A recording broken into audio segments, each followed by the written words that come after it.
Bonjour, je suis Lyris Maïva, fondatrice et co-dirigeante du cabinet RH+ Guyane, spécialisée dans l'accompagnement des structures des Antilles et de la Guyane sur l'ensemble des thématiques touchant à l'humain, du recrutement à la gestion administrative du personnel, en passant par l'hygiène et sécurité des personnes dans les organisations, ainsi qu'un appui du dialogue social.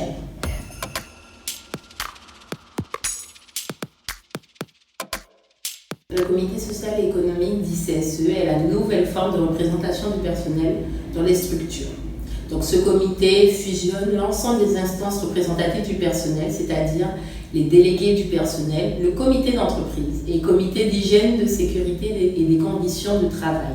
Pour information, cette instance est obligatoire dans toutes les entreprises, associations et établissements publics d'une catégorie bien déterminée par la loi, de plus de 11 salariés, et ce depuis le 1er janvier 2020. Pour information, les entreprises assujetties à cette obligation risquent 1 an d'emprisonnement et 7 500 € d'amende pour délit d'entrave en cas de non-respect.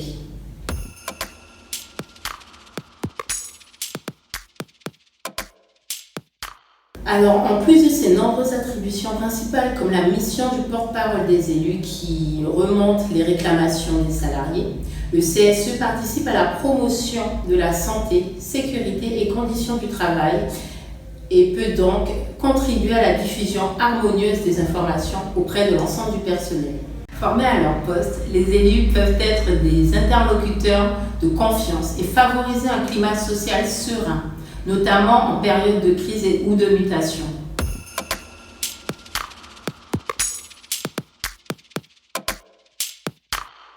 En fonction de la taille de la structure, les représentants peuvent intervenir sur des thématiques plus ou moins larges. En effet, les représentants élus dans des structures allant de 11 à 49 salariés peuvent faire remonter les réclamations des salariés, participer à la promotion de la santé, sécurité et conditions de travail, mais également mener des enquêtes en cas d'accident de travail et de maladie professionnelle.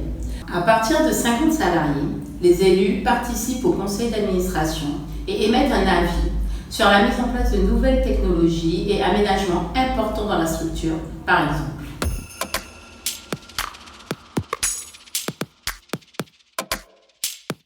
L'employeur a l'obligation d'organiser des élections selon une procédure très encadrée par la loi.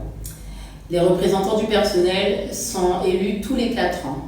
Seuls les salariés présents depuis au moins 1 an dans la structure et âgés de minimum 18 ans peuvent se présenter. Une fois élus par leurs collègues, les membres du CSE assistent à des réunions organisées par l'employeur. Le nombre est fixé par accord collectif, sur un minimum légal d'une réunion tous les 2 mois, soit environ 6 réunions par an.